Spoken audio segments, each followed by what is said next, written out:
What's up, guys? Fula with another video. Shout outs to the whole LDBC. So on this video, man, I want to go back to track and field and talk about one of the marquee events. It's one of the events that I think is basically, this event is like the real nigga event, basically. I like to call it. It's basically the man tester event. It tests your manhood, basically. And that event is the 400 meter. And the 400 meter is a very, very, I want to say,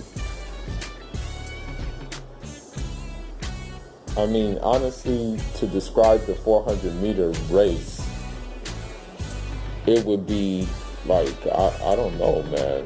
It's very hard to describe. It's basically a race that you would basically need to have so many components to run that race well. You would need to have basically sprint speed. You will have to have hell of endurance, and you will have to have composure, and you will have to know how to basically expend all of your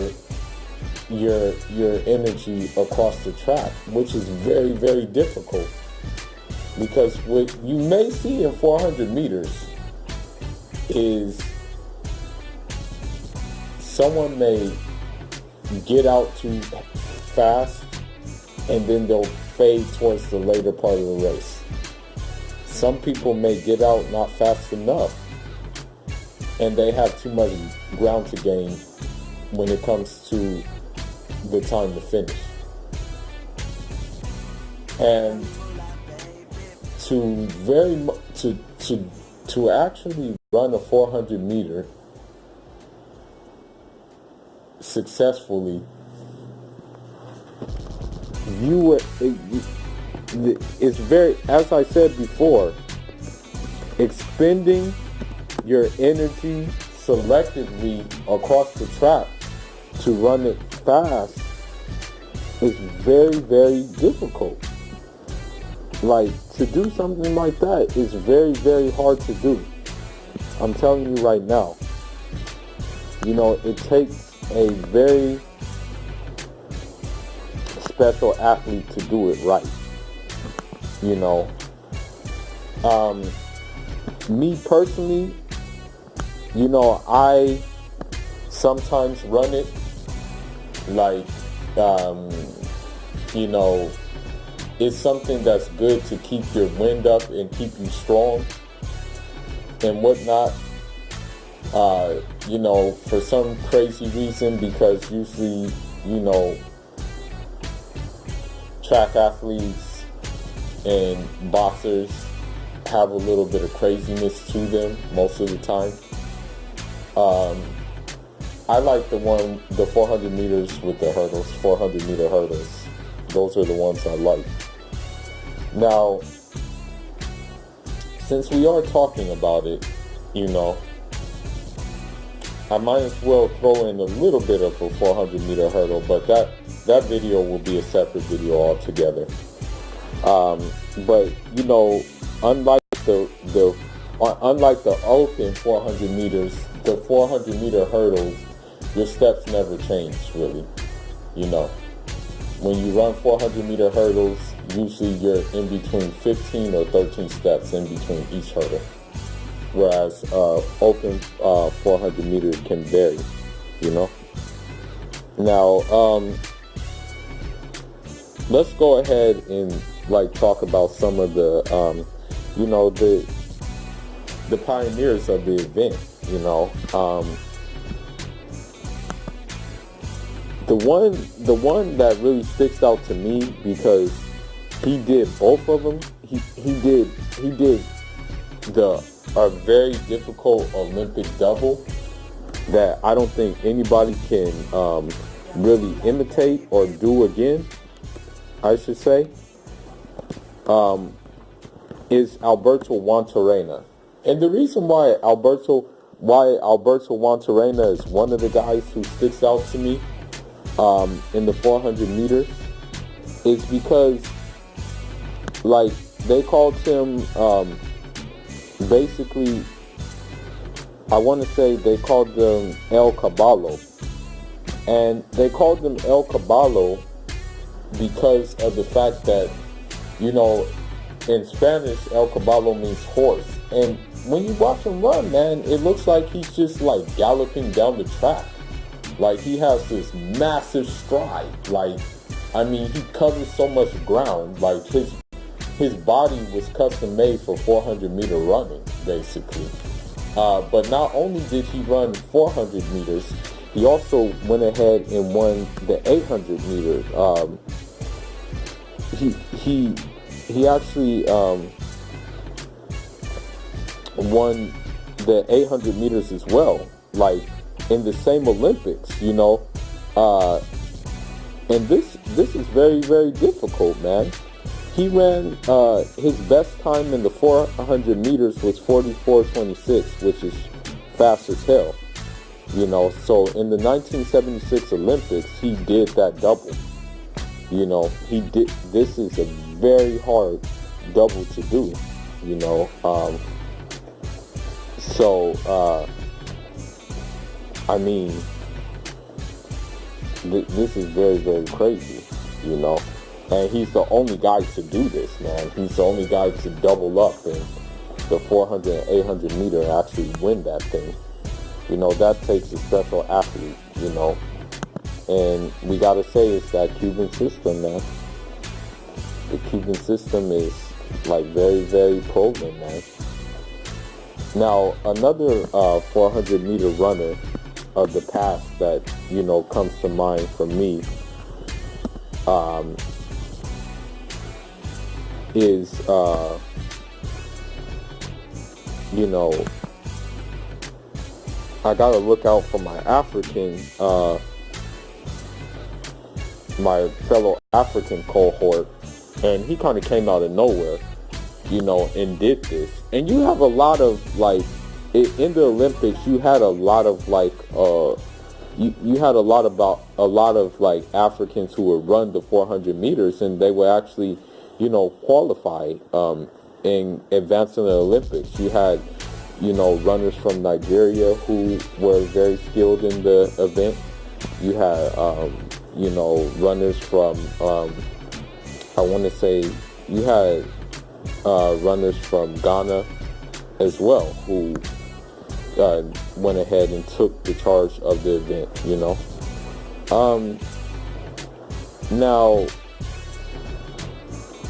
Now, I mean, honestly, when you look at it though, when you really look at the 400 meters, it's traditionally been dominated by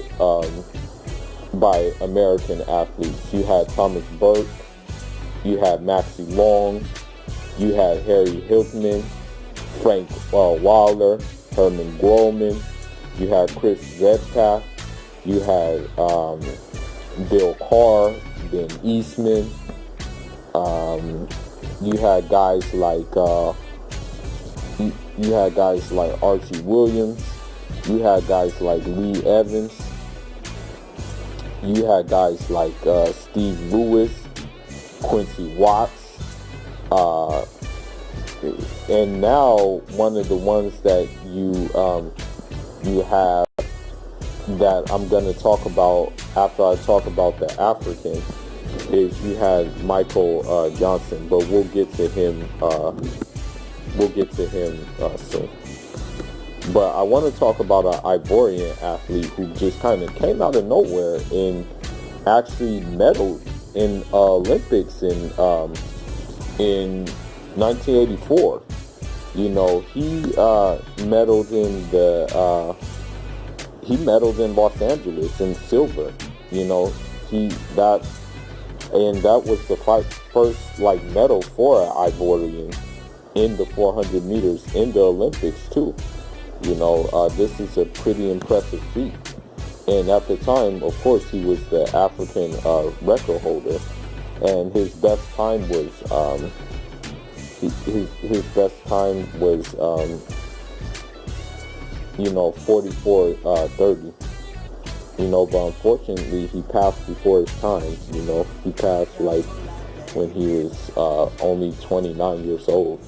He had meningitis.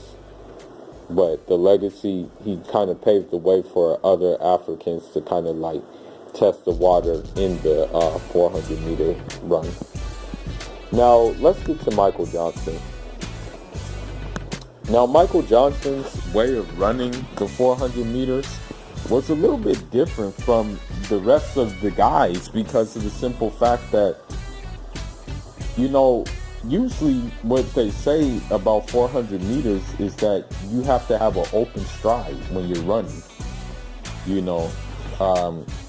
When you're running 400 meters, your stride has to be very like open so you can cover the ground. What made Michael Johnson kind of different is his, and another thing I want to say about the 400 meters is you have to kind of like lean forward. That's the thing. Like, you have to maintain a forward lean, almost like you're going down a hill, so you can kind of just be like covering the ground, because if you run straight up, then you're just going to be hitting brakes, and nobody wants to hit brakes on the freeway. You want to press the gas and mash the gas, cover it as much as you can. But Michael Johnson, he was different. And I guess his coach saw something and they said, okay, we're not changing this. We're not changing this at all. He had choppy steps. Okay? He had choppy steps, right? And he would kind of run straight up. And, rather than cover ground, he would just use like, I want to say like sprint speed to, really do his damage, right? But, he held the record for the 400 meters for quite a long time. He held it at, he held, the record was 43:18. And that record stood for a long, long time. I mean, like, it stood for years. And he achieved that record in 1999 when he ran in the World Championships in Seville, Spain. That's when he achieved the record. It's funny because when you watch the World Championships, if you can find it on YouTube, it's very hilarious because you'll hear,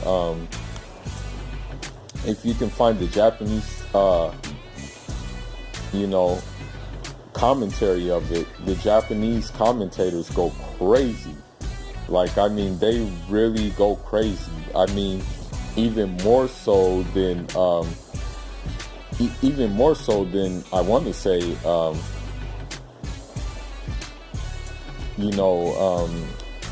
American commentators. I was very surprised at that. Now, let's get to the current crop of 400 meter guys. There's some, for those of you guys who don't know, Usain Bolt was once a 400 meter runner. In fact, that was his first event. Because look at how tall he is. Like, being that tall, you can imagine how, like, being a 400 meter runner would help him because he would cover so much ground. And with him covering so much ground, I mean, there's not much people can do.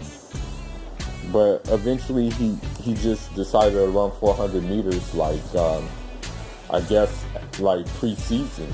He just decided to do them like for warm-ups. You know, he didn't really want to take it serious. I guess it's the training that's involved in the 400 meter run. Now, the current crop of guys, you know, they have some guys. They got some competition, man. They got some guys who, I don't know, man. There may be some guys who are gonna challenge, man, and do something unbelievable. I mean, of course, nobody has ran a sub 43 400 meter. I mean, that would be extremely difficult to do. Like, sub 43 in a 400 meter? That's going to be something crazy, you know? That would be a unbelievable feat, you know, to run,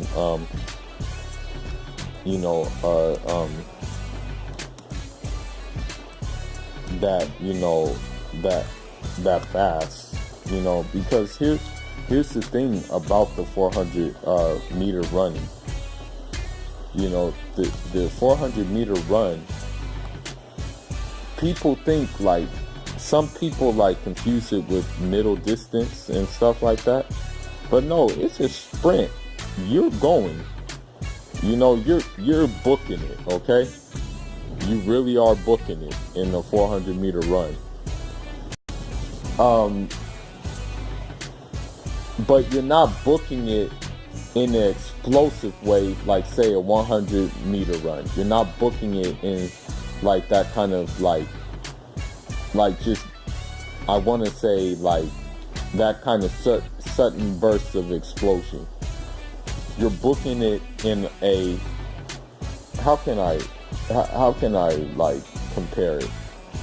Like a 400 meter run, a 100 meter run is like someone who is like being launched out of like you have a bullet in a holster and it's just boom, you know, you're just blast like that. But running a 400 meter is like someone who is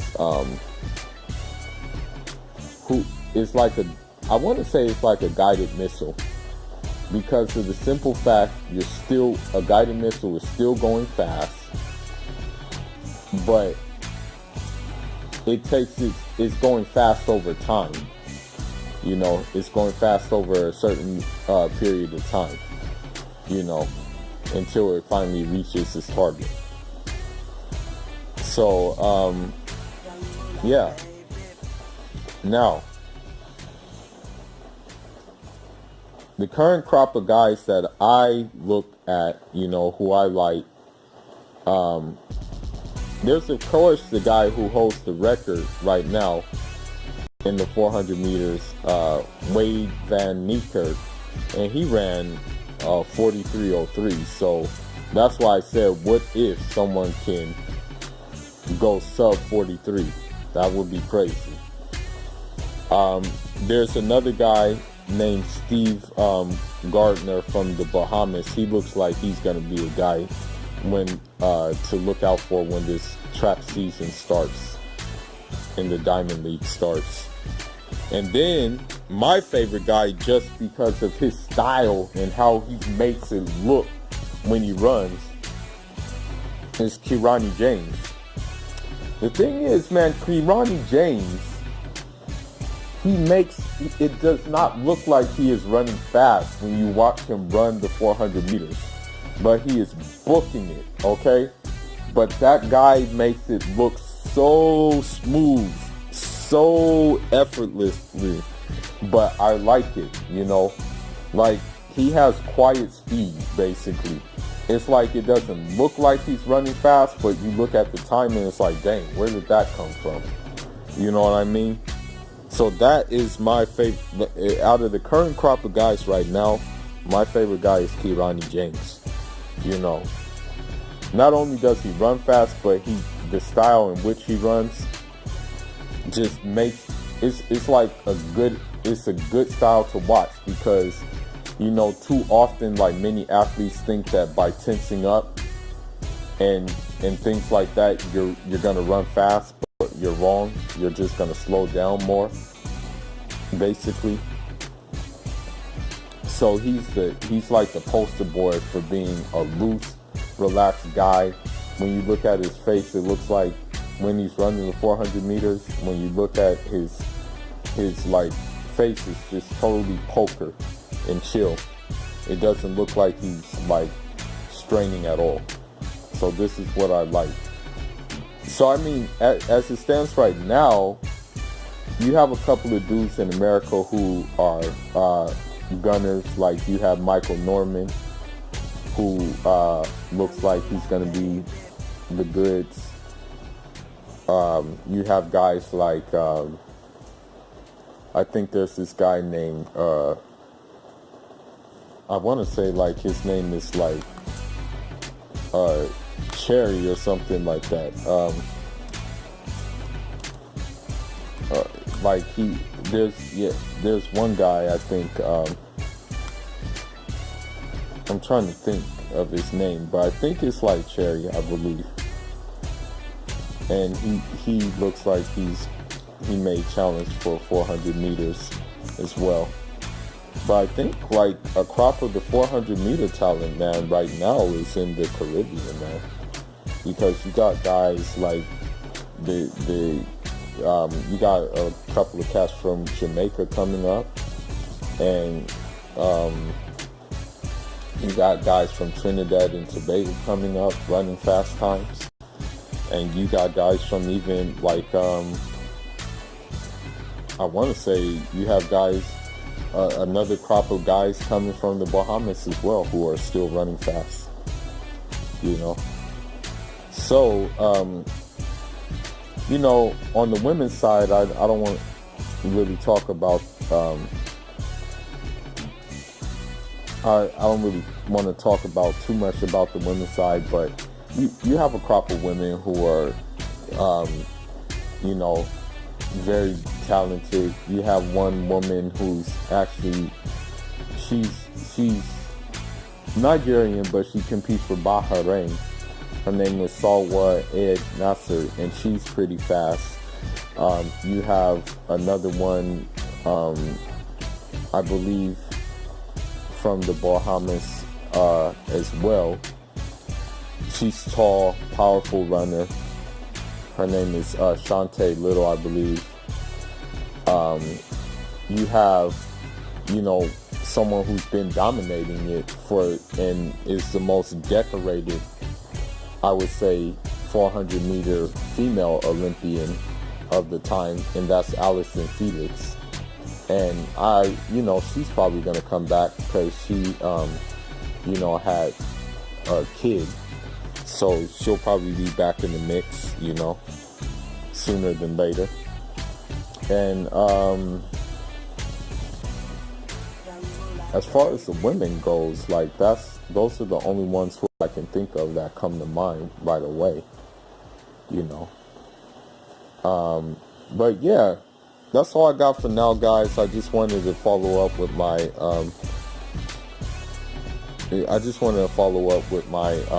track and field videos, and expect more track and field videos, and hopefully in the near future we're going to get some guys, some interviews from these guys as well, and have them on the channel, you know.